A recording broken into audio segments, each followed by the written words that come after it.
விசேஷ நாள்னாலே எவ்வளவு சந்தோஷங்கள் அதிகமாகுமோ, அதுக்கு தகுந்த மாதிரி செலவுகளும் அதிகமாகும். அந்த நேரத்தில நம்ம அத பத்திலாம் யோசிக்கிறதில்ல. ஆனா செலவு பண்ணி முடிச்சதுக்கப்புறம், இந்த அளவுக்கு செலவு பண்ணிட்டோமா, அப்படி பண்ணியிருக்கலாமோ, இப்படி பண்ணியிருக்கலாமோன்னு யோசிச்சுட்டுருக்கோம். நம்ம கையில பணத்த எடுத்து செலவு பண்ற அத பார்த்து பார்த்து செலவு பண்ணிட்டு இருந்தோம். எப்ப நம்ம Google Payன்னு மொபைல் மூலியமா நம்ம யூஸ் பண்ண ஆரம்பிச்சோமோ, பணத்த செலவு பண்ண ஆரம்பிச்சோமோ, அதோட கால்குலேஷன் நம்மளுக்கு தெரியாமலே போகுது.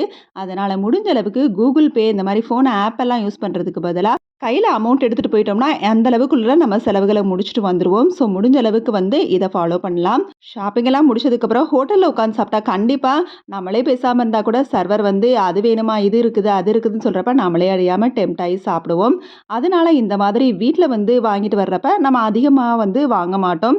ஸோ இந்த மாதிரியும் நம்ம பணத்த மிச்சப்படுத்தலாம். முடிஞ்ச அளவுக்கு எந்த மாதிரிலாம் பணத்த மிச்சப்படுத்த முடியுமோ, அந்த மாரிலாம் மிச்சப்படுத்தி நம்மளோட பணத்த நம்ம சேவ் பண்ணிக்கலாமே!